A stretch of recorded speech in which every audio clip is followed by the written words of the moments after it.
If I could start my plumbing business over today, I would not buy a shop. That would be my first goal. Hi, I'm Dennis the Apprentice on most socials, and I've spent 25 years in the trades. I built a beautiful plumbing company to $12 million and eventually sold it. This is Trade Traction. You started your business with big dreams, right? I did. Picturing big double doors and wrap trucks. 6 months in, that dream goes quiet, doesn't it?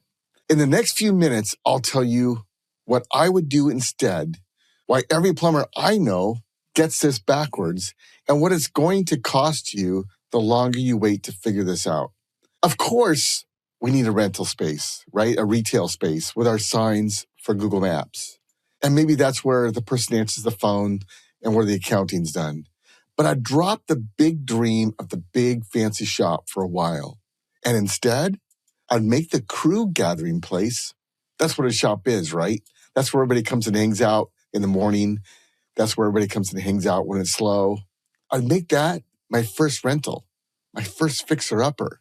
You see, what happens when they come hang out at the shop in the middle of the day is they're all looking at you wondering, who screwed the marketing up? What's going on, right? And the truth is, most of our plumbers can work wherever they want. And it's a waste of time.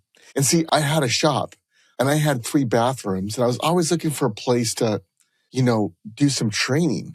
But the office staff didn't want me tearing up the office. It was uncomfortable to do that, right?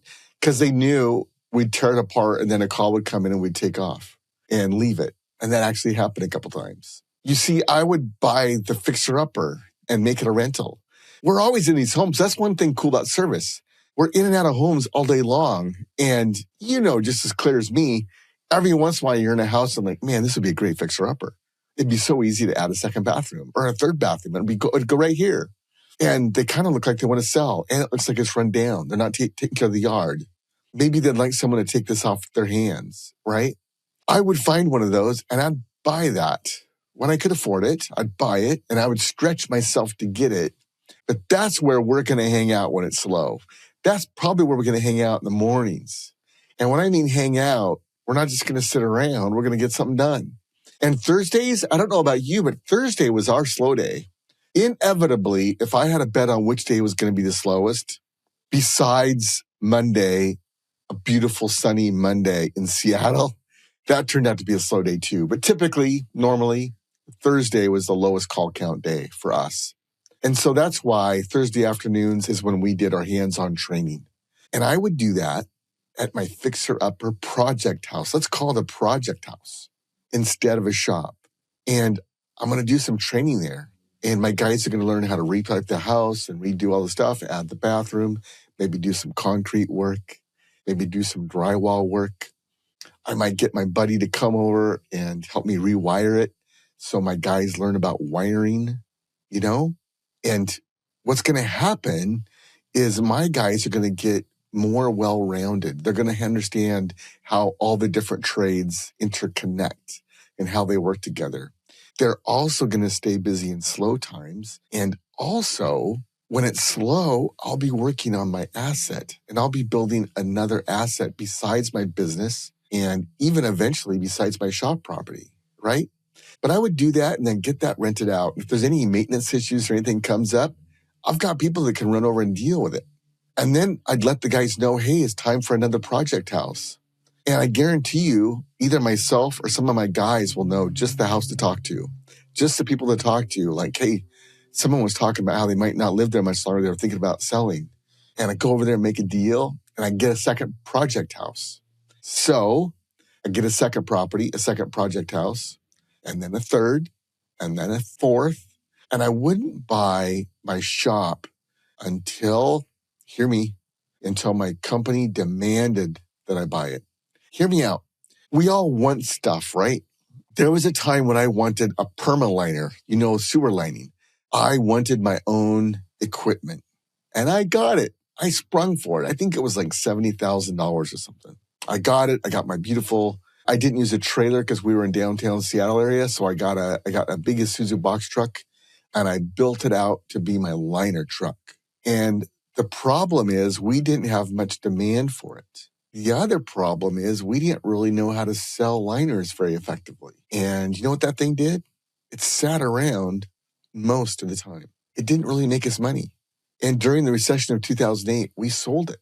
And we learned the lesson that we don't buy stuff because we want them.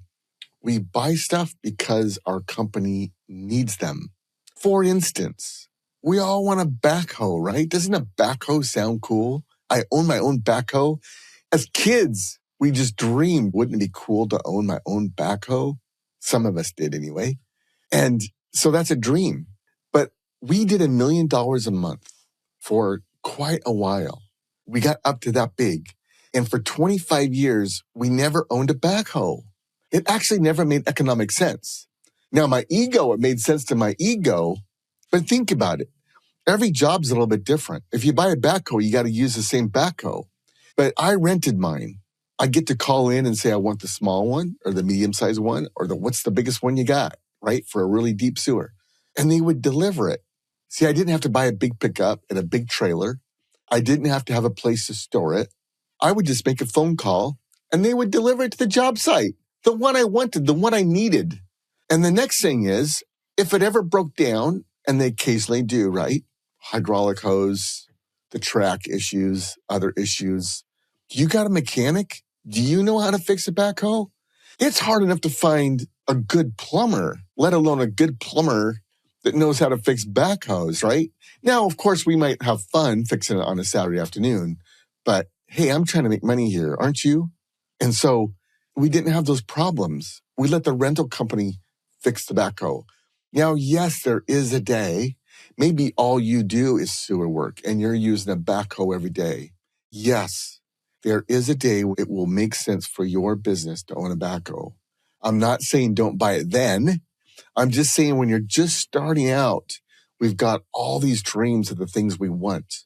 And I'm encouraging you not to buy them because you want them. Buy them because you need them. And that does include the big shop. Yes, we all want the big shop. Eventually, I got my big shop and it was awesome. And it was so worth the work. But I see so many people springing for that big shop before they need it. What does needing a big shop look like? We had so many trucks that literally probably once a month, a plumber would come in and say, hey, the neighbor's calling the cops, or the cops are just down the street. And we would go jump. We'd have to stop the meeting and go out and move our trucks because we had trucks parked everywhere. And so we had to buy a new property. We finally had to buy the property I always wanted. And we went and found a beautiful property. It was awesome. But that's my encouragement to you. Let your company need it before you get it, rather than get stuff that you want in hopes that you'll need it. And see, if you'll do that, especially with these project houses, you're going to have 4, 5, 6, 7, 8 project houses that you'll be able to call up. What happens have you ever been to the supply house and there's a scratch and dent and it's not really a big deal, but you really don't have a use for it? You can take advantage of those scratch and dent deals and you can put them in the rental properties if you've got them. See, I'm wishing here. See, I didn't do that. So here's the deal. Yes, I built a big, beautiful business that was worth a lot of money. And yes, I finally got that big property.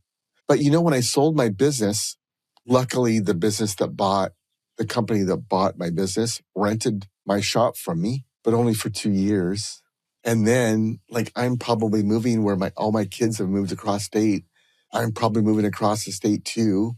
And with all the hassle, we sold it. And I don't know if that's the right thing or not, but it seemed right for us. So now my 2 biggest assets are not cash flowing any longer. And I'm not crying about it. I'm well off because of it. It worked out good. But all of a sudden, I don't have the cash flow I could have had. See, we saved our money for years and years to buy the big property. And so we could have bought smaller properties along the way, is all I'm saying. And if I had done that, I'd probably still have everything I had, but now I'd have some rental properties as well, and I'd still have those. And here's the next thing. And the way we did it, all our eggs are in one basket. If business was slow, sometimes I missed paychecks more times than you would think. And I had no other income coming in except my business. If I had rental properties, I'd have some rental income coming in. And then what do you do with the money that comes in? Now, I could have paid off some of those rental properties, right? I could have put the money and paid the rental properties off. For sure, this is for entertainment purposes only. I am not a financial advisor, and I don't want to be one.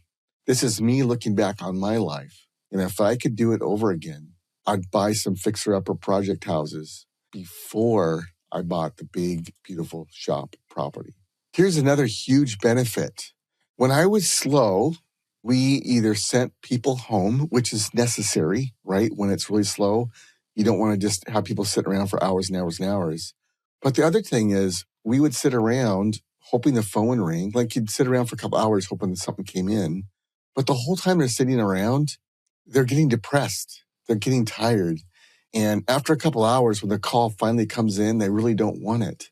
You ever experienced that? Like the energy's gone. Like they would rather go home. They don't actually want the call. We finally got a call and no one wants to go on it. And the reason is because us tradespeople are kinetic. Like we get our dopamine hits by doing stuff and fixing stuff and helping people. And when we're sitting around in the shop waiting for the phone to ring, you're just getting depressed. And you're also wondering who screwed something up. So if instead we could have waited for the phone to ring at the project house and we could have replaced the water heater or got a little bit more done on the repipe, right? Or broken up the concrete for the new bathroom or patched the concrete, right? We stay a little bit busy. And then when the phone finally rings again, we're in a much better mood and ready for the call because we've been moving and fixing things and working all day. We're still in the rhythm of work. And it also helps them be more confident in themselves. And guess what? Confidence sells.